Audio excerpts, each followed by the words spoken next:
বন্ধুরা, এই মুহূর্তের আবহাওয়ার গুরুত্বপূর্ণ আপডেট। আজ জেলায় জেলায় বজ্র বিদ্যুৎ সহ ভারী বৃষ্টিপাতের পূর্বাভাস জারি করলো আলিপুর আবহাওয়া দপ্তর। কালবৈশাখী ঝড়েরও অ্যালার্ট রয়েছে। বেশ কয়েকটি জায়গায় লাল সতর্কবার্তাও জারি করা হয়েছে। ঘন্টায় 70 থেকে 80 কিলোমিটার গতিবেগে দমকা ঝোড়ো হাওয়ার পূর্বাভাস দিয়েছে আবহাওয়া দপ্তর। তো বন্ধুরা, এই মুহূর্তে কোন কোন জেলাগুলিতে বৃষ্টিপাতের সম্ভাবনা রয়েছে, বঙ্গোপসাগরে ঘূর্ণাবর্তটি কতটা শক্তিশালী রূপ নিতে চলেছে, সমস্ত কিছু আপনাদেরকে এই ভিডিওটিতে একদম লাইভ আপডেটেই জানিয়ে দেব। তো ভিডিওটি শুরু করার আগে আপনাদের কাছে ছোট্ট একটি রিকোয়েস্ট রইল, নতুন হয়ে থাকলে অবশ্যই চ্যানেলটিকে সাবস্ক্রাইব করবেন এবং পাশের দেওয়া বেল আইকনটিকেও প্রেস করবেন এই ধরনের লেটেস্ট ভিডিওর আপডেটগুলো সর্বপ্রথম সবার আগে পাওয়ার জন্য। তো বন্ধুরা, সর্বপ্রথম আপনাদেরকে দেখিয়ে দিই যে কোন কোন জায়গাগুলিতে রেড জোন রয়েছে, অর্থাৎ রেড অ্যালার্ট জারি করা হয়েছে। আজ বৃষ্টিপাতের সবথেকে বেশি পূর্বাভাস রয়েছে দুর্গাপুর থেকে শুরু করে দেখতে পাচ্ছেন ঘুষকরা, এদিকে সোনামুখী থেকে শুরু করে দেখতে পাচ্ছেন বর্ধমান, পান্ডুয়া, এদিকে কতুলপুর, এই জায়গাগুলিতে কিন্তু রেড অ্যালার্ট রয়েছে। দেখতে পাচ্ছেন যে লাল যে জায়গাটি রয়েছে এখানে কিন্তু রেড অ্যালার্ট রয়েছে। দেখতে পাচ্ছেন প্রচুর পরিমাণে বর্ধমানেও ভারী বৃষ্টিপাতের সতর্কতা রয়েছে।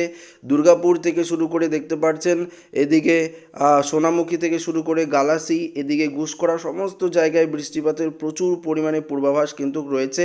রেড অ্যালার্ট জারি রয়েছে এবং ইয়েলো অ্যালার্ট রয়েছে বাঁকুড়া, বিষ্ণুপুর, খাতড়া, হুড়া, পুরুলিয়া, আসানসোল, চিত্তরঞ্জন, সিউড়ি, বোলপুর থেকে শুরু করে এদিকে শান্তিপুর, চাকদা, চন্দ্রনগর, খড়দা, এদিকে ইয়েলো অ্যালার্ট জারি রয়েছে।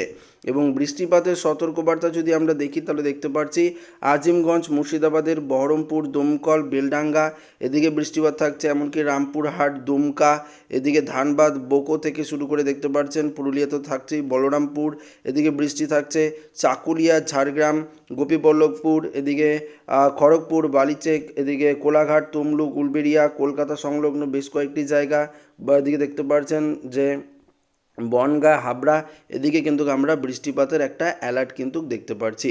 শুধু এই পশ্চিমবঙ্গের দক্ষিণের জেলাগুলির দিকে নয়, বৃষ্টিপাতের সতর্কতা থাকছে ওড়িশার দিকেও, এবং কিছুটা বৃষ্টিপাত কিন্তু আমরা দেখতে পাচ্ছি যে বাংলাদেশের দিকেও রয়েছে।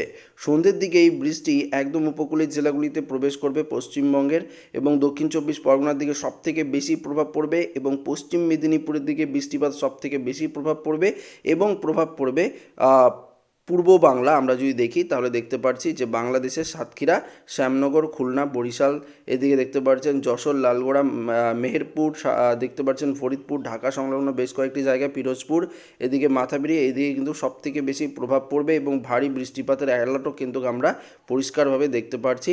তবে বাংলাদেশের মেহেরপুর, রাজশাহী, এদিকে খুলনা, এদিকে প্রচুর পরিমাণে বৃষ্টিপাতের সতর্কবার্তাও কিন্তু দেওয়া হয়েছে। মেঘমালা করে যদি আপনাদেরকে দেখাই তাও আপনারা বুঝতে পারবেন যে এখানে দেখতে পাচ্ছেন রেড অ্যালার্ট রয়েছে, ধানবাদের দিকেও রেড অ্যালার্ট রয়েছে, দুর্গাপুর, বর্ধমান, যেই জায়গাগুলি বললাম, সোনামুখী, ঘুষকরা, এদিকে কিন্তু ভারী বৃষ্টিপাত সঙ্গে দুমকা ঝোড়ো হাওয়া এবং কালবৈশাখী ঝড়েরও একটা পূর্বাভাস কিন্তু জারি করা হয়েছে। তবে দক্ষিণবঙ্গ তো বললাম, উত্তরবঙ্গের আবহাওয়া কেমন থাকবে? উত্তরবঙ্গের দিকে যদি দেখি, মালদা, দিনাজপুরের দিকে কিছুটা মেঘ থাকছে, তবে বৃষ্টিপাতের সতর্কবার্তা নেই। কোচবিহারের দিকে বিকেলের দিকে কিছুটা মেঘ আমরা লক্ষ্য করতে পারছি, তবে দুপুরের দিকে কোনো রকম মেঘ থাকবে না, আকাশ পরিষ্কারই থাকছে। আলিপুরদুয়ার, জলপাইগুড়ি, দার্জিলিং, কালিম্পং, এদিকেও আকাশ পরিষ্কার, এমনকি মালদার দিকে হালকা মাঝারি মেঘ, দিনাজপুরের দিকেও আকাশ কিন্তু মূলত পরিষ্কারই থাকবে। পাশাপাশি যদি দেখি অসমের ধুবড়ি, গোয়ালপাড়া, বঙ্গাইগাঁও, গুয়াহাটি, তেজপুর, দেখতে পাচ্ছেন যে জোরহাট থেকে শুরু করে এদিকে নর্থ লক্ষিমপুর, ডিব্রুগড়, হোজাই, ডিমাপুর, সমস্ত জায়গায় আকাশ কিন্তু পরিষ্কার। এমনকি বাংলাদেশের পূর্ব সাইডটা যেমন সিলেট, মৌলভীবাজার, মদান, ময়মনসিংহ, বগরা, এদিকে এবং উত্তর সাইডটাতেও কিন্তু আকাশ কিন্তু মূলত পরিষ্কারই আমরা দেখতে পাচ্ছি, এবং ত্রিপুরাতেও মূলত আকাশ একদম ঝকঝকে পরিষ্কারই কিন্তু রয়েছে। তবে বৃষ্টিপাতের সতর্কবার্তা পশ্চিমবঙ্গের দক্ষিণের জেলা, পাশাপাশি মুর্শিদাবাদের দিকেও থাকছে, এবং বিশেষ করে বাংলাদেশের খুলনা, বরিশাল, এই সাইডটা এবং উপকূলীয় জেলাতে বৃষ্টিপাত থাকছে। তো আজকের আপডেট তো বুঝতেই পারলেন যে আজকে কোন কোন জেলাতে বৃষ্টিপাত হবে। আগামীকাল রবিবার যদি একটু আপনাদেরকে দেখিয়ে দিই তাহলে ভালো হয়, কোথায় কোথায় বৃষ্টিপাতের অ্যালার্ট রবিবার দিন রয়েছে। রবিবার দিন বিকেল থেকে কিছুটা বৃষ্টি আমরা দেখতে পাচ্ছি যে পশ্চিম দিক থেকে পশ্চিমবঙ্গে প্রবেশ করবে।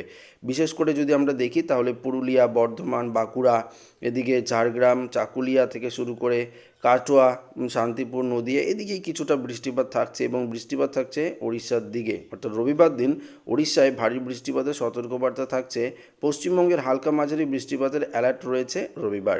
সোমবার অর্থাৎ 18 তারিখে যদি আমরা একটু দেখি তাহলে দেখতে পারবো 18 তারিখে দক্ষিণবঙ্গের জেলায় জেলায় বৃষ্টিপাতের তাণ্ডব চালাবে। দেখতে পাচ্ছি আমরা যে ভারী বৃষ্টিপাতের সতর্কবার্তা পুরুলিয়া, বাঁকুড়াতে থাকছে প্রচুর পরিমাণে এবং গোটা দক্ষিণবঙ্গ জুড়ে আমরা সোমবার দিন বৃষ্টিপাতের একটা সতর্কবার্তা কিন্তু দেখতে পাচ্ছি, ভারী বৃষ্টিপাত। এবং পাশাপাশি আমরা যদি দেখি মেঘ থাকছে বাংলাদেশ, ত্রিপুরার দিকেও এবং অসমের বেশ কয়েকটি জেলায় মেঘ কিন্তু আমরা লক্ষ্য করতে পারছি। 19 তারিখেও আমরা দক্ষিণবঙ্গে বৃষ্টিপাত লক্ষ্য করতে পারছি।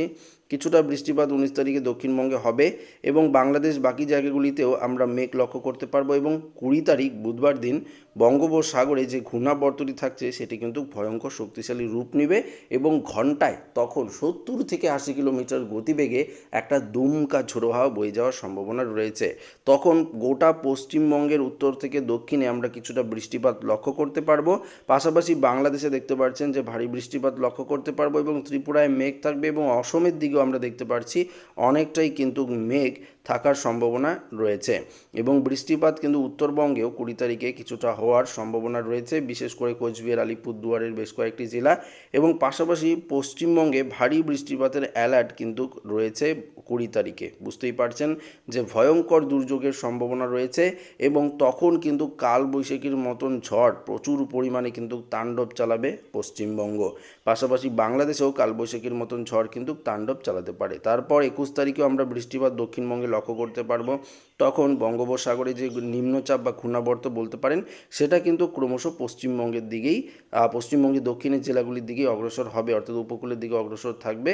তার জেরে তখন প্রচুর পরিমাণে কিন্তু ঝোড়ো হাওয়া বইবে।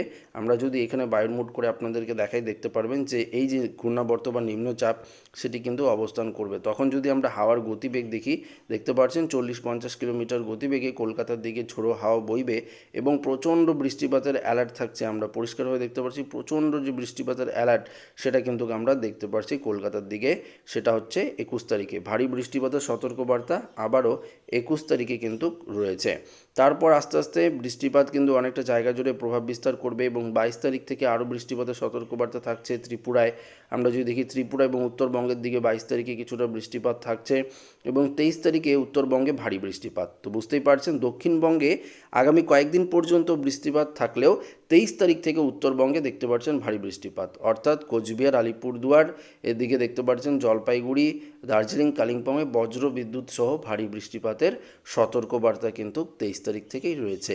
21 তারিখ থেকে উত্তরবঙ্গের আবহাওয়া আপনারা পরিবর্তন পাবেন, তবে 22 তারিখ এবং 23 তারিখ থেকেই কিন্তু বৃষ্টিপাতের একটা অ্যালার্ট কিন্তু রয়েছে। আমরা প্রচুর পরিমাণে দেখতে পাচ্ছি যে ভারী বৃষ্টিপাতের সতর্কবার্তা উত্তরবঙ্গের দিকে রয়েছে 23 তারিখে। তো উত্তরবঙ্গে আপাতত কয়েকদিন পর্যন্ত সেরকম বৃষ্টি না হলেও 22 থেকে 23 তারিখ আমরা কিন্তু ভারী বৃষ্টিপাত উত্তরবঙ্গে লক্ষ্য করতে পারবো। তো পরিষ্কার আপনারা লাইভেও কিন্তু দেখতে পারলেন। তো বুঝতেই পারলেন যে আবারও বৃষ্টিপাতের একটা অ্যালার্ট রয়েছে। ভারী থেকে অতি ভারী বৃষ্টিপাতে ভাসবে এবার দক্ষিণবঙ্গ। উত্তর থেকে দক্ষিণ সর্বত্র বৃষ্টিপাতের কিন্তু সতর্কবার্তা ইতিমধ্যেই আবহাওয়া দপ্তরের তরফ থেকে জারি করা হয়েছে। তাপমাত্রায় চলে যাব সরাসরি এবং দেখানোর চেষ্টা করব কত ডিগ্রি সেলসিয়াস তাপমাত্রার পারদ রয়েছে আজকে। তো আমরা সরাসরি তাপমাত্রায় চলে গেলাম এবং দেখে নেব কলকাতার আশেপাশে কত ডিগ্রি সেলসিয়াস তাপমাত্রা থাকবে। আজকে সর্বোচ্চ তাপমাত্রা 36 ডিগ্রি সেলসিয়াস বা 37 থাকতে পারে। বাঁকুড়া, পুরুলিয়ার দিকে 35-36 ডিগ্রি থাকবে। কলকাতার দিকে 32-33, হাওড়া হুগলির দিকেও 32-33, নদিয়ার দিকে আমরা দেখতে পাচ্ছি 33, আবার বীরভূমের দিকে তাপমাত্রা কিছুটা বেশি 35 এবং মুর্শিদাবাদের দিকেও 34 থেকে 35। উত্তরবঙ্গের মালদায় 33, দিনাজপুরে 33, 34, কোচবিহারে 32, আলিপুরদুয়ারেও প্রায়, আমরা যদি আলিপুরদুয়ারে দেখি 31 ডিগ্রি সেলসিয়াস, জলপাইগুড়িতে 32 ডিগ্রি সেলসিয়াস, শিলিগুড়িতেও 31-32 ডিগ্রি সেলসিয়াস তাপমাত্রা রয়েছে। দার্জিলিংয়ে দেখিনি একটু 20 ডিগ্রি সেলসিয়াস তাপমাত্রা রয়েছে। এদিকে ধুবড়ি, গোয়ালপাড়া, গুয়াহাটি, অসমের দিকেও আমরা দেখতে পাচ্ছি তাপমাত্রা কিন্তু অনেকটাই ঊর্ধ্বমুখী, অর্থাৎ 31 ডিগ্রি সেলসিয়াসের কাছাকাছি থাকছে ডিব্রুগড়ের তাপমাত্রা। এবং সরাসরি আমরা বাংলাদেশের পূর্ব সাইডটাই যদি দেখি, দেখতে পাচ্ছি এদিকেও 31 ডিগ্রি সেলসিয়াস তাপমাত্রা লখাই, ঢাকাতে আমরা 34 ডিগ্রি দেখতে পাচ্ছি, অর্থাৎ বাংলাদেশেও তাপমাত্রা কিন্তু এক ঢাকায় অনেকটাই ঊর্ধ্বমুখী হচ্ছে। দেখতে পাচ্ছেন 36 ডিগ্রি সেলসিয়াসে পৌঁছে গেছে তাপমাত্রা চিটংয়ের দিকে। আবার ত্রিপুরাতেও তাপমাত্রা 35 ডিগ্রি সেলসিয়াসে চলে গেছে দক্ষিণ দিকে, এবং পূর্ব সাইডটাতে 35 ডিগ্রি, আগরতলার দিকে 33 ডিগ্রি রয়েছে। আবার বাংলাদেশের খুলনা, সাতক্ষীরা এদিকে 32 ডিগ্রি, মেহেরপুর, রাজশাহী এইদিকে আবার 34 ডিগ্রি সেলসিয়াস তাপমাত্রা রয়েছে। তো বুঝতেই পারছেন তাপমাত্রার পারদও কিন্তু হু হু করে বাড়ছে। আপনারা একটা জিনিস খেয়াল করবেন, যখন তাপমাত্রার পারদ প্রচুর পরিমাণে বাড়বে তখনই কিন্তু বঙ্গোপসাগরে ঘূর্ণিঝড়ের যে সিস্টেম সেগুলো কিন্তু তৈরি হবে। ঘূর্ণিঝড়ের সিস্টেম তৈরি না হলেও একটা কিন্তু নিম্নচাপ তৈরি হয়, যার জেরে প্রচুর পরিমাণে কিন্তু ঝড় বৃষ্টির সম্ভাবনা থাকে। তো বন্ধুরা, এই আপডেটটি আর বাড়াবো না। এই আপডেটটি আশা করি প্রত্যেকের ভালো লেগেছে। যদি ভালো লেগে থাকে অবশ্যই লাইক করে নেবেন, বন্ধুদের সাথে ভিডিওটি কিন্তু শেয়ার করে নেবেন, এবং নতুন হয়ে থাকলে চ্যানেলটিকে সাবস্ক্রাইব করে নেবেন। ধন্যবাদ।